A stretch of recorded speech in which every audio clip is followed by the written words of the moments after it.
আপনারা টাইটানিক জাহাজের নাম শুনেছেন? টাইটানিক জাহাজের 8 গুণ 10 গুণ বড় একটা জাহাজ আছে, আইকন অফ দ্য সি। আমি দেখে এসেছি।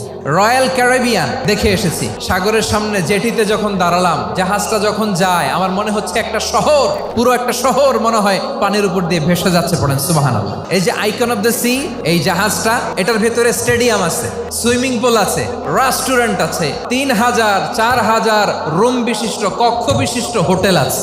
এই সবগুলোর নিয়ে এগুলো চলে সাগরের দোলার মধ্যে, জলোচ্ছ্বাসের মধ্যে। এই সাগরের ভেতরে এই জাহাজগুলোর ভাষায় রাখছে কে?